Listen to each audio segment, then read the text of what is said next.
Herzlich willkommen bei Multilingual Stories. Mein Name ist Dr. Bettina Gruber und ich bin die Linguistin.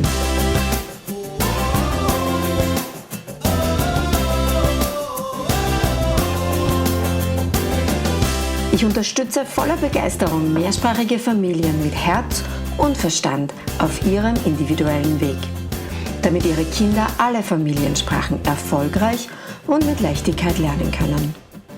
In meinem Podcast bekommst du sehr persönliche Geschichten von Mehrsprachigkeit aus der ganzen Welt zu hören. Lehn dich zurück und lass dich inspirieren. Hello and welcome to today's episode of Multilingual Stories. Today's guest was supposed to be on the podcast over 2 years ago. That is how long it took us to finally get together, and I'm super excited to get to know her together with you today on my show. Hello and welcome, Mariam Ottimofiore. See, I knew I was going to struggle with the name. It's a mouthful. Mariam Ottimofiore. There we go. Thank you, Bettina. You pronounced it perfectly. So I applaud you for your Italian pronunciation. Thank you so much for having me too. As you mentioned, it's crazy. We've been trying to connect for so long, and I'm very, very happy to finally have the chance to talk to you today as well. So thank you very much for having me. Thank you for coming here. And I'm super excited to hear your story because I have a feeling that's going to be a little different from most other stories. Sure. Where should I start? Well, where were you born? Where did you grow up? That's a great question.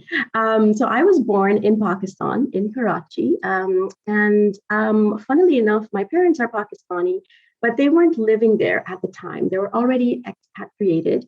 And so back then in the 80s, my parents were the ones who were living abroad, and they were living in the tiny kingdom of Bahrain in the Middle East, a lot of oil. And they were actually living there, but then they thought that if I was born there, Bahrain, like most Middle Eastern Gulf countries, does not grant you citizenship if a child is born in their country. And back then, Pakistan was it was very complicated to get Pakistani citizenship if you weren't born there.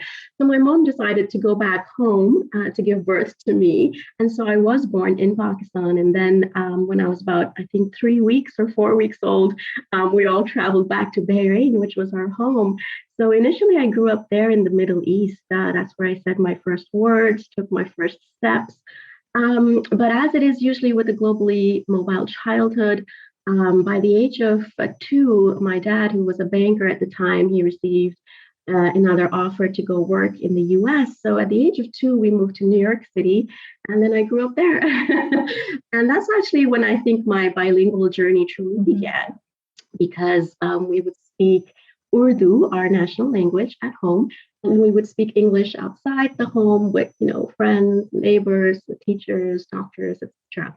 So New York is really where I learned how to be a bilingual child. And it was quite an interesting experience, which I didn't, think about until many, many years later as an adult. But that was my life. And then we lived there until the end of the 80s. And then my parents, after almost more than a decade of living abroad, decided they wanted to return back to Pakistan and raise me and my sister over there so we could be more in touch with our roots, with the language, the culture, etc. And that's what we did. So we repatriated back. How old were you then? I was about 6, almost 7. And I was there just in time to start school. And because I'd been raised bilingually, I could understand what people were saying in Urdu. I myself was speaking Urdu with an American accent, which sometimes the kids made fun of because it sounded very weird to them. And it's quite normal, as you know, that sometimes you do speak your own mother tongue with a bit of an accent. And it took me many, many years to get rid of that accent. Really? But I did manage to do it because we lived in Pakistan. And then I lived there till I was 18. So I spent predominantly my, identity forming teenage years there. And it was actually very interesting. Initially, like my parents had taught me to speak and to understand Urdu, but I couldn't write or read it. And so that's where the schooling helped. But Pakistan, like India and many other places, we were under, the British Empire, under colonialism for over 200, 300 years. So the academic system is all mostly English, especially for the privileged set, class of society or the elite. And so we would all attend English schools and then learn our own language as a foreign language. So that was kind of interesting. It's an interesting experience to go through, which is why when I tell you today I'm fluent in Urdu, like I can, talk to anybody fluently in Urdu. But Bettina, if you ask me a question and say, Mariam, please explain the solar system in Urdu, or let's talk about World War I in Urdu, I would probably really struggle because my academic language is always English. And I don't know, like maybe many other perhaps bilingual people would relate that being a bilingual is such a natural thing for you. Like you don't know anything different. You don't know anything else. That's your norm, right? So for you, it's very easy to just take it, for granted and say that, well, if I don't know something in one language, I'll use the words in the other. And so we do code switch a lot. But that's really a little bit about where I grew up and also the languages I started learning at a young age. How did you manage to retain an American accent when you were schooled in, I assume, British English? I did. It's funny. Well, I ended up going back to the US, but that was much later. I went there for college, university, and then spent a good number of more years, studying there and working there. It's funny because, I had a lot of my very precious moments in the US. Like I got my first driver's license in the US. I got my first car in the US, got my first laptop in the US. So a lot of these, milestones took place over there. But you're right. I actually went to a British school in Pakistan. And as a result, my spelling had to switch back and forth, even not just my accent, but also the spelling between, UK spelling and US spelling. And when I was writing my book, my editor was like, Mariam, please just choose one and stick to it. No, I can't. I was driving her crazy because COLOR seems the same to me as COLOUR. And I would use one in one go and then use the other in the other. I completely get that. What happens if you talk to a British person? What happens to your accent? I don't have a British accent. I think I have quite a neutral. It's hard to analyze your own accent, but I feel like, like many multiculturals and many multilinguals, we adapt to how we sound based on who we're talking to. Absolutely. And so even if I'm speaking English, I would speak it differently in Pakistan. I'd speak it differently in the US. Sometimes I slow myself down because, especially like in Portugal, I have to make sure if I am speaking in English with someone, especially if it's someone who's, English is not their native language, I do slow myself down to enunciate a bit more and to pronounce things clearly. So it really depends, like who you're talking to as well. But yeah, I think that's probably quite common in many multilinguals. Yes, absolutely. And what's fascinating is that we can already see that in young children. Mm-hmm. So young children who grow up multilingually, they adapt to who they're speaking to. So they can choose the language that the other person understands. And apparently it's the case that this carries over to other domains as well. So they have a higher social understanding. They're sometimes more empathetic because they need to put themselves into other people's shoes at a very different level at a very young age, where other children, they don't necessarily need to do that yet. Yeah, I think it's such a key, exactly what you said, that perspective taking, putting yourself in someone else's shoes and then trying to relate to that. It's such a key thing. And, it's one of the reasons why we're raising our own kids multilingually now, because as a kid, you take it for granted, but it's only as an adult where you can appreciate the true benefits of growing up this way, and really trying to, understand that this is a huge advantage. As you know, I move around a lot, but I really feel like the languages I learn, it's the one gift that nobody can ever take away from me, because that will always stay with you. And nobody can ever, you can move your location, you can change your job, you can live somewhere else, But if you learn to speak a language, you always maintain that connection to that place, to that time, to yourself. And so I think it's truly one of the best gifts you can give to yourself. That's beautiful. That's beautiful. And because you said earlier, well, only as adults we can truly appreciate that. Mm-hmm. And while, I think to a certain extent, you're certainly right.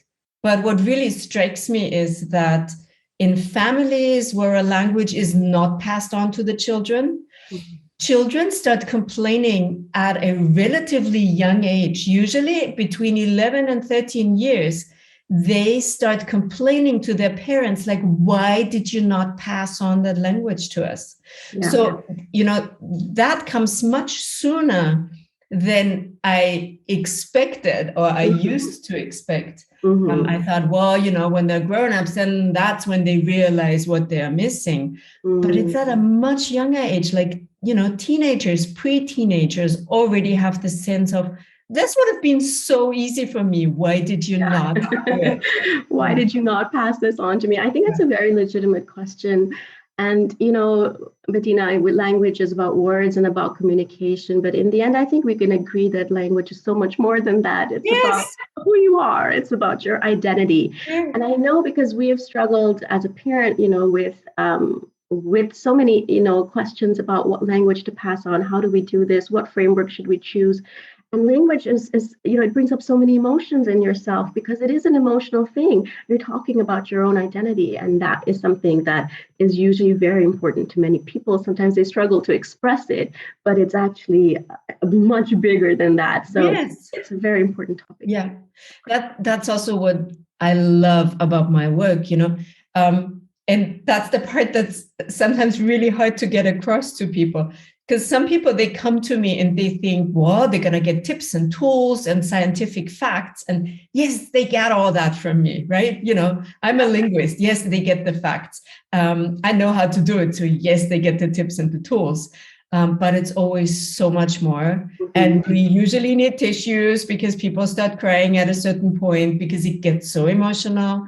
And, like one mom said to me, Bettina, I found a part of myself that I didn't even know I had been missing. Mm-hmm. Mm-hmm. And that's very relatable. Yeah. Woo! That's what makes it all worthwhile, right?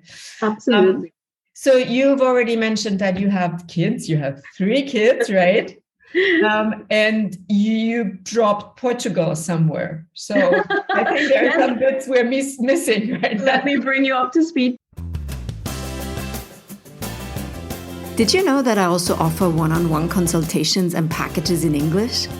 If you are currently facing challenges in your multilingual family life, or if you simply don't know how to best include all your languages, just send me an email and tell me about your struggles. I promise you, you can overcome whatever hurdles you are facing. Just drop me a line and I will personally get back to you. I look forward to hearing from you. That's correct. I am sitting here talking to you in my home in Portugal. I live in Cascais, which is by the sea, so a seaside town about 20 minutes outside of Lisbon. So that's where I am today. But as I mentioned, I've lived a globally mobile life. My husband and I, we call ourselves serial expats because we move around every few years.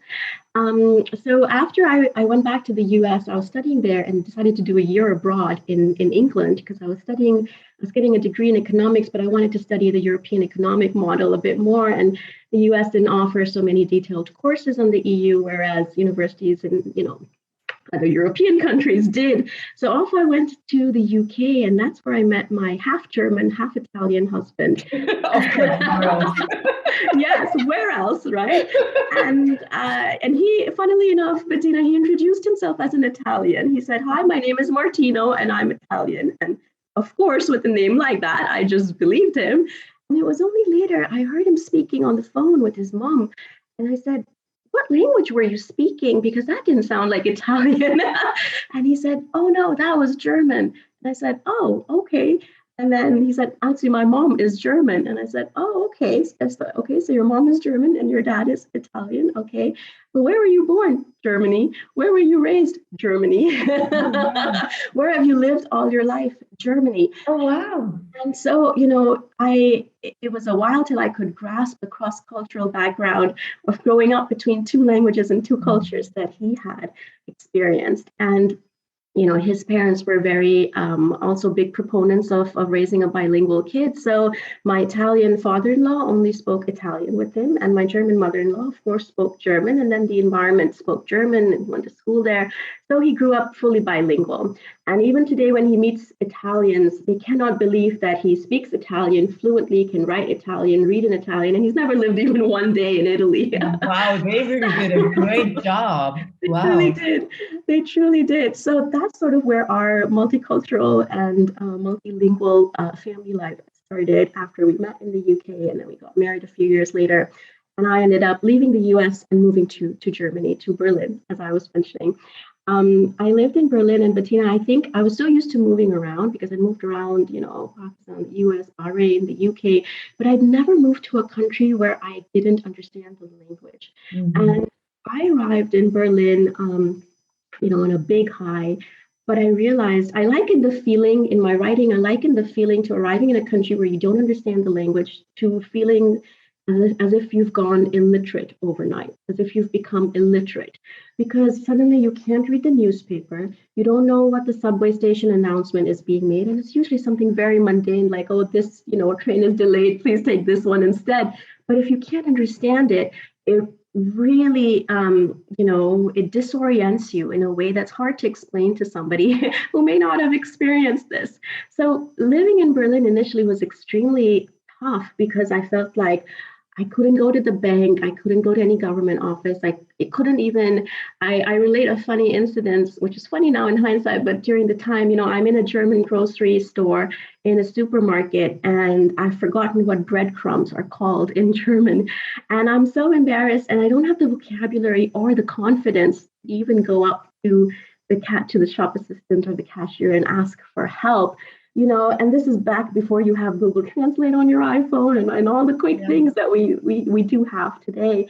But it's just to show you that even for somebody who's very confident, very extroverted, put them in a new language environment, and it can be quite a challenge for most of us. And I think most of us do struggle.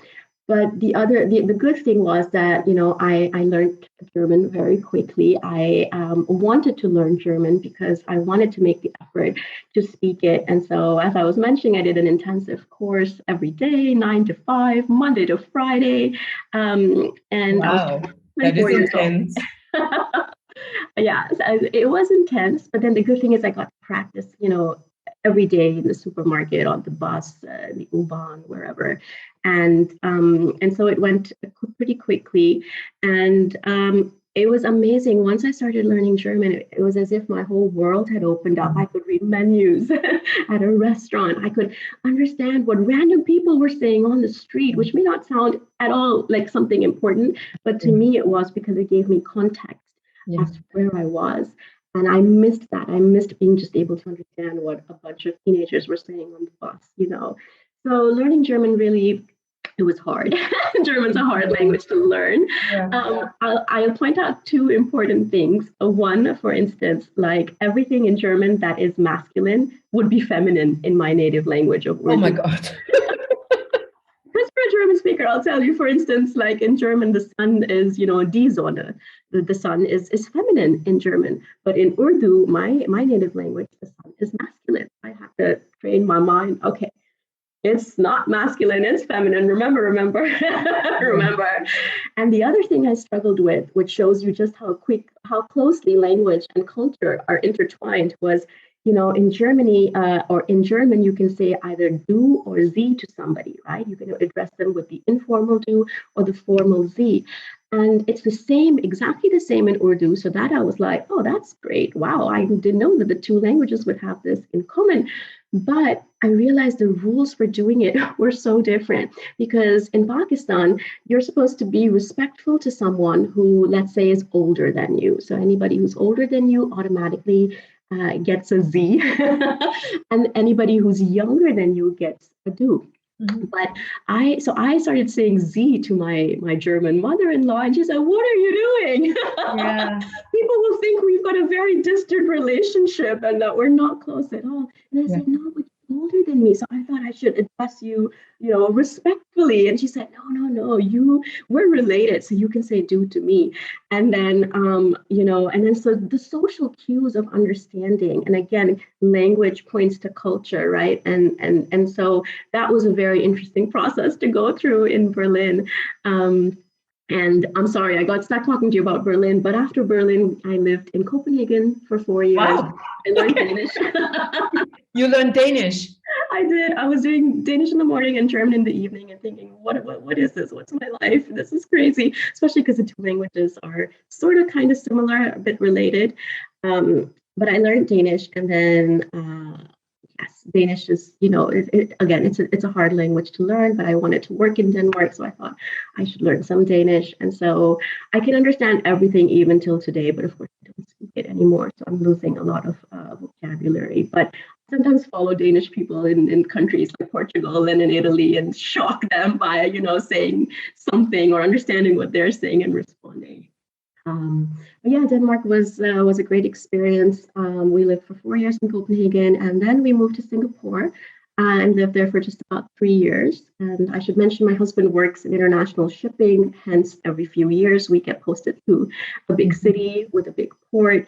And our first daughter was born in Singapore, and she started going to play school in Mandarin and English, so that was interesting. And then so I was pregnant when we moved from Denmark to Singapore. And then a few years later, I was pregnant again in Singapore. But of course, as per my tradition, we ended up moving. So we moved from Singapore to Dubai, and I gave birth to my second child, my son, in Dubai. And then my kids were going to a multilingual preschool speaking English, Arabic, and French. And after that, we moved to Ghana, to West Africa. So we were living there for, sadly, just 2 years. Our time there cut short due to the pandemic. My kids were then learning English and French in school, and we were trying to learn the local language called Twi. Just at least a few basic phrases to be able to go to the market and ask for avocados, And after Ghana, we, as I mentioned, I was pregnant again with my third child, and we ended up moving to Portugal in 2020 in the middle of the pandemic. Which is where you still are. And this is a really good time to mention that your Instagram account is called "And Then We Moved To," which I love. It all makes sense, right? Because those are the words I hear coming out of my mouth the most. And then we moved here, and then we moved there, and then we were there. So yes. By the way, funny personal, snippet of my life. Before I got pregnant with my first kid, my husband and I, my then not husband, my now husband and I, we said, well, we want to go on some exciting trip that we wouldn't do while I'm pregnant. So like one last, we just wanted to go somewhere, and we ended up going to Ghana. Oh, how lovely. That's amazing. Yeah. So, I had to get the yellow fever shot to be able to go there. And, you don't get pregnant while you get this. So, we postponed that for after the trip. And, this was our last before kids trip. I love that. It was Ghana, It's so cool that you mentioned that, Bettina. I don't meet a lot of people who know even where Ghana is. So I sometimes have to qualify my statement saying, Accra, Ghana, it's in West Africa in this corner, but when I meet people who know where Ghana is, it's like, oh my God, you're speaking my language now.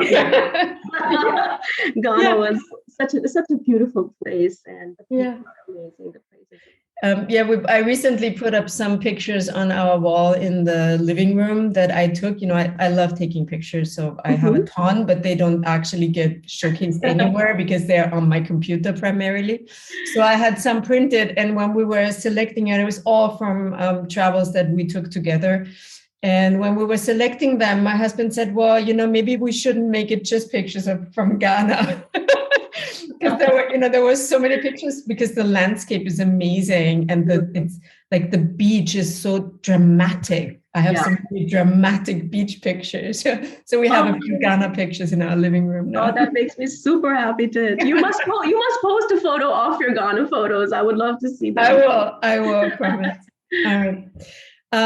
So taking stock now, you're basically, you're a multilingual couple, but what it boils down to is 4 languages, right? So that's Urdu, that's English, that's German, and that's Italian. Well, actually, it will always be at least 5 languages, because there will always be another country that you will be living in. But within the family, there's 4 languages. So you have 3 kids.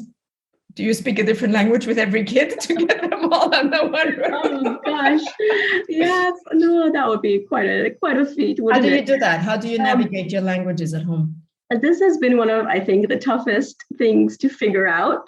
How do we do this?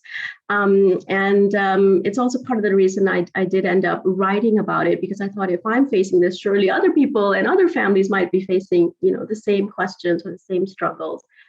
The hardest part, Bettina, for us was that as bilingual parents ourselves, it was hard to choose just one language to pass on to our kids.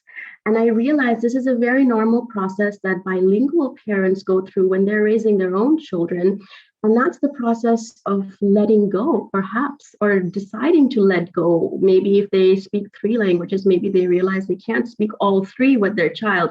So there's a bit of grief and loss involved in this process, which I hadn't really, expected.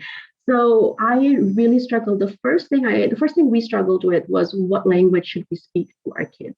I had the choice between Urdu or English, and I decided to go for Urdu because I thought, well, English they can learn anywhere.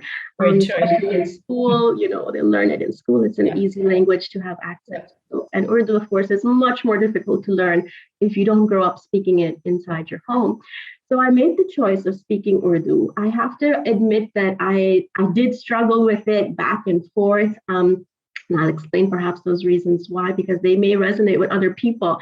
But I did decide on Urdu, and my husband, who's half German, half Italian, had a choice between German or Italian, and he decided to speak German. And the reason for that was, well, A, it's literally his mother tongue. B, his parents, they still lived in Germany. So each time we took the kids to see their grandparents, the environment was speaking German with them and all the neighbors and friends. And we thought it would be nice if they can understand, what everyone's saying and then speak to them. So he decided to speak German, but also faced a bit of loss not being able to speak Italian every day. But then what we did, that's how we started. So we started off with the one person, a one language model, roughly, where he's speaking German, I'm speaking Urdu. The 2 of us started, since we met in the UK, we started speaking off together in English, but then we would mix, German and Urdu in, especially when we were, sitting together as a family. So that was originally the dynamics. And as I mentioned, in school, my daughter was doing Mandarin and English. In fact, more Mandarin, less English. And so she was learning all these Chinese songs and really amazing pronunciation, better than I could have managed in Mandarin myself.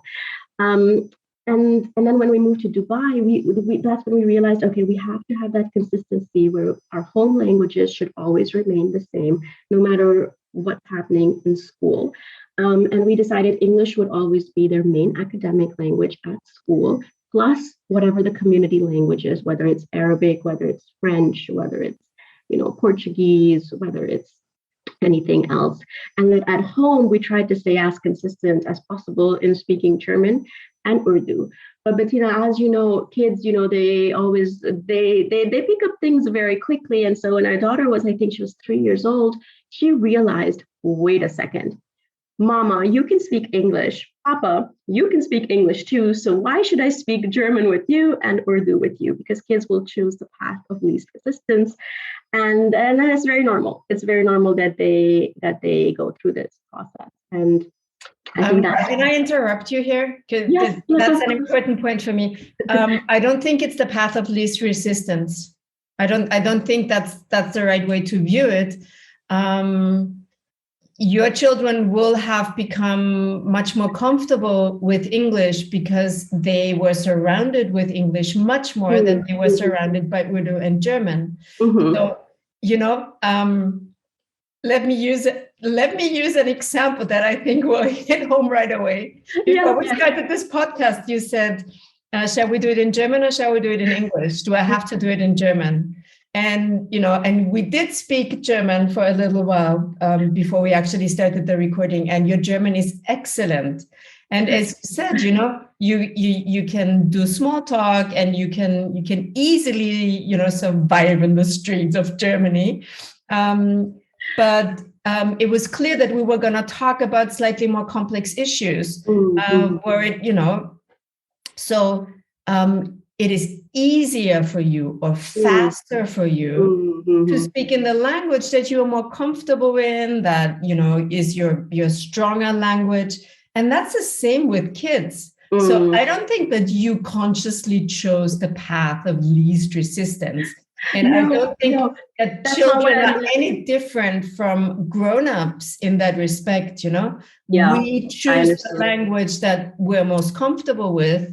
Yeah, of course. Unless there is no other way. Yeah. What I mean by that is that it's easy. Of course, it was easier for them to speak in English. And once they could see that we're, speaking English at their nursery, with their teachers, picking them up, that's when, she said, well, if you can speak English, why aren't you speaking it? Or why should I speak, X, Y, Z with you? What I mean to say, though, is that, unless you create a need for your child to speak that language, it's really going to be an uphill battle, right? And so that's what we really needed to do. We needed to create a need for our child to speak to us in our mother tongues or our native languages. And so it's a very tricky process, and each family decides how they want to go about it, how much emphasis, what are your goals? Do you just want your child to have, be able to understand you, active listening or passive listening, or do you want your child to actually be able to construct a sentence that is grammatically correct?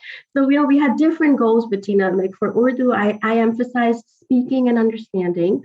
I didn't emphasize writing as much because I thought, they're not going to be able to, they're not going to need to write to anybody in Urdu. But my husband did. He wanted to make sure that they did, were able to read and write in German, because that's the way we use the languages, or the way the languages are used, are so different. And for me, the biggest challenge I faced was that I was constantly comparing our languages and constantly in awe of the German-speaking world as to how much emphasis they gave to their own language, how much pride they took in speaking their own language. Each time we go back to Germany, people would be thrilled that Martino, my husband, was speaking German with our kids. They said, yeah, of course, natürlich, du musst Deutsch sprechen, das ist sehr, sehr wichtig. And they would really applaud him and back him up and say, let's give your kids, books in German. They can watch this in German, do all the things, let's open up their world. But, on the other hand, when I would go back to Pakistan and share that I'm speaking Urdu with my kids, the reaction would be, why are you bothering? Why are you making such a big deal about it? What's the problem? Why can't you speak in English? And the thing is that, we don't take as much pride in our own language. We take it for granted. And because I was married to someone from a different country, different culture, and living abroad, I had the realization that I couldn't take my own language for granted anymore. I had to do something about it. If it was important to me, I had to take a stance and try to pass it on to my kids. But I faced ironically, a lot of lack of understanding from people who were, speakers of the same language. And then there's also socioeconomic reasons. There's also historical reasons. Germany was never colonized by the British Empire. Germany remained it retained its pride in its language, whereas India, Pakistan, countries in South Asia, and even in Africa, English became one of their official languages. In fact, English is still one of the official languages of Pakistan. Urdu is the national language, but English is one of the two official languages. And people, they internalized both so much that code switching became the norm. And so that's how we speak. We might start telling a story in Urdu. We might scold our kids in English, and then we might give the punchline of the joke in Punjabi. Code switching is our norm, where we don't really stick to expressing ourselves in one particular language, but we pick and choose and borrow words and insert them into our sentence. And I realized that doing strict OPOOL, one person, one language, was making me a bit of a miserable parent because somehow I felt I was, cutting off half of myself or denying part of who I was. And I thought, am I, yes, language is about communication, but if nobody in Pakistan actually speaks this way, what am I actually passing on to my kids? Some antiquated version of what I think a pure language model should be? Yeah. How helpful is that going to be for me or my children? So I slowly started to adjust. I was so concerned with being as consistent as possible. But in the end, I realized as my parenting journey went on, and now just like you, I've been a parent for a decade. My oldest is 10. That, I had to sort of introduce the code switching part of our language identity into, our day-to-day life. And so I started to do that. And it feels a bit more natural where I will say things still in Urdu, but if there's an English word like weekend or, computer or whatever it is, I'll insert that in and just, make sure that my kids understand that's okay to do. And that's actually what multilinguals do. This is very common, and many people around the world do that. Yes, absolutely. So it's been such an interesting experience of trying to figure out what's right for family. Yeah. So, and Italian, the kids don't know any Italian, or did you manage to mix it in as well? We did. Their Italian grandfather would speak in Italian with the kids, but because we didn't live, near him and they wouldn't see him every day, had we been living near him and perhaps if they could hear him every day or talk to him every day, it would have, made a difference. They have a passive knowledge of Italian.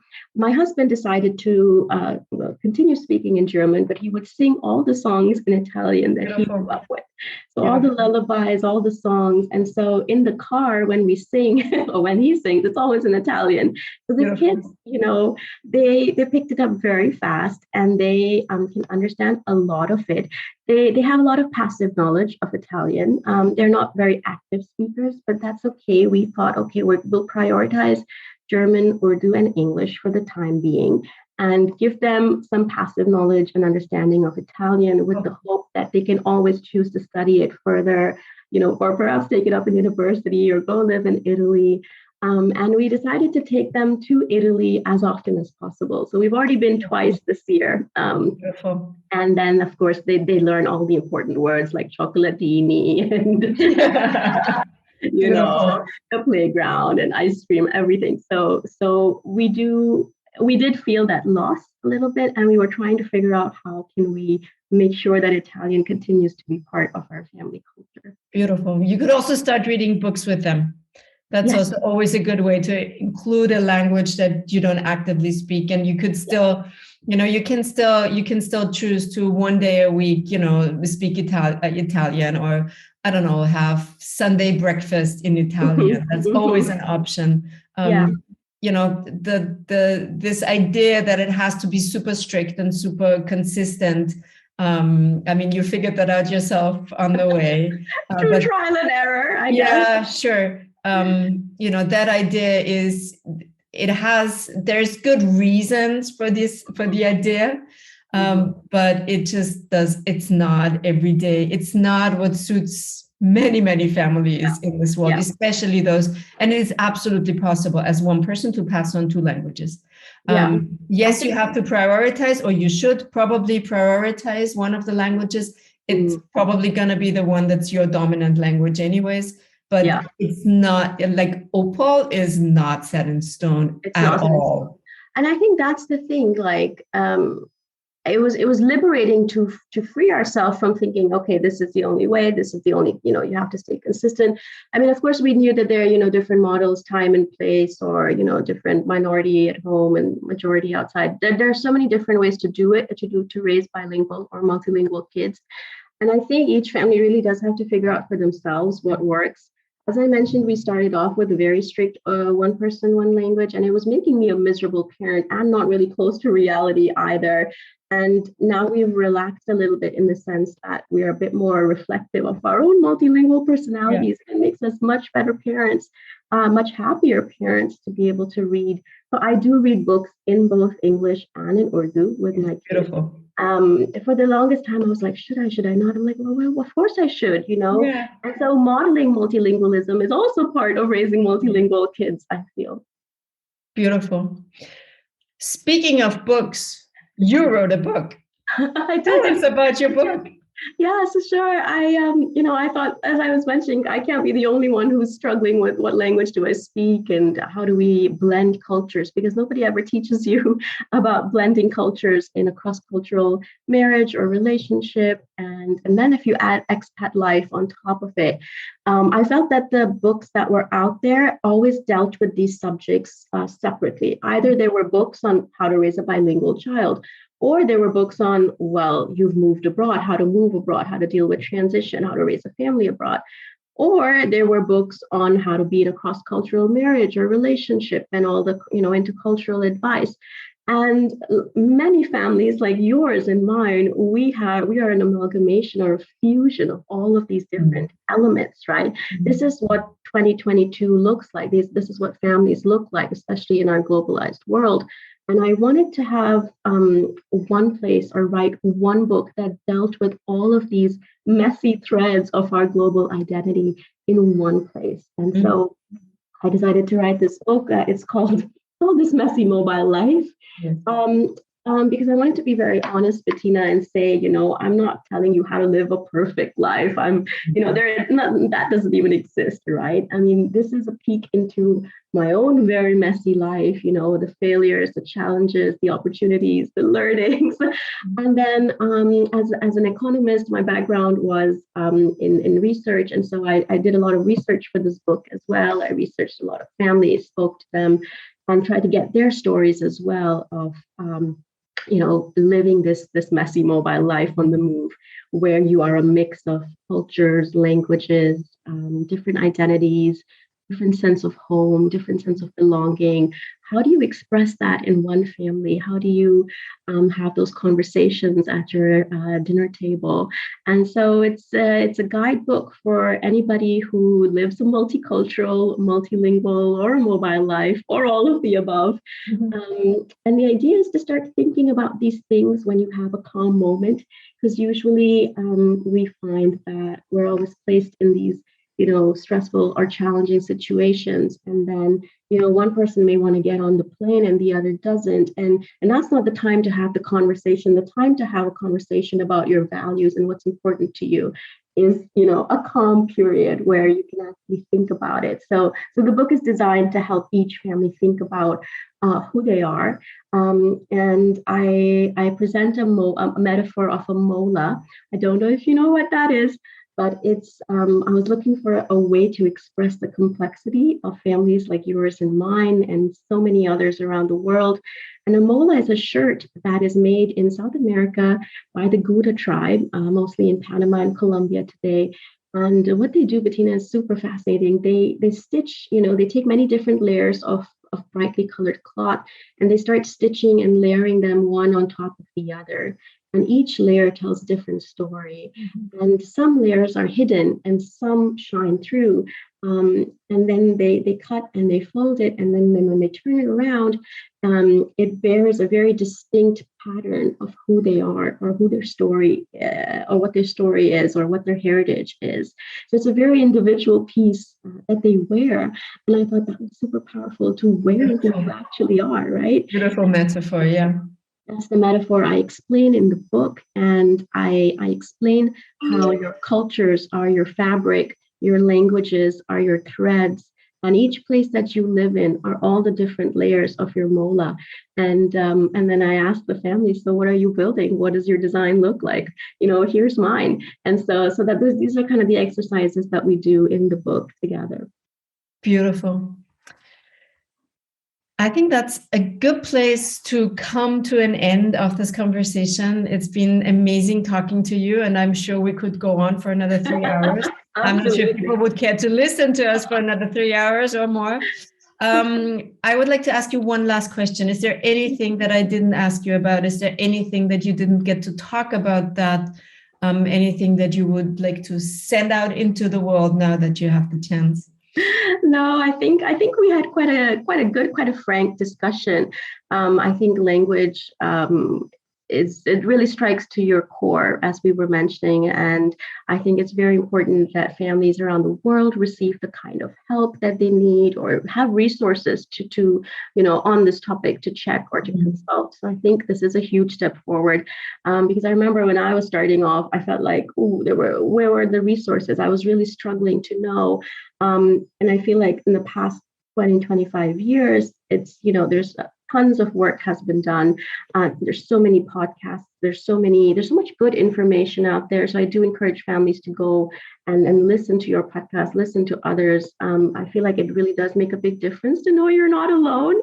Yes, If your kids are rebelling, that's normal. That's perfectly normal. I think the only thing I would say is that with our, mix of East and West, I think it's very interesting to look at languages from a socioeconomic viewpoint. And I mentioned a few things like hierarchy, like social value. These are all very important things. And sometimes people may get discouraged thinking, oh, my language isn't important. Oh, I can't find written books in my language. Or, people face all sorts of challenges. But it's very important that you do have this conversation with yourself, decide what's important to you and what can you do about it. It's just down to that. And don't beat yourself up. In my book, I also say multilingual parenting it's not a competitive sport. It's not about who does it better. It's simply about honoring who you are and your story, your mola, right? So let's not, lose track of that and keep that as the focus. And I think that will be the best thing you can do. As I mentioned, languages are the gift you keep for life. So I think that's the best gift we could give ourselves. I love that. That's a great conclusion to this amazing conversation. I enjoyed every minute of it. And I hope so did our listeners. And thank you so much, Mariam, for your time. Thank you, Bettina. And thank you so much for having me. My pleasure.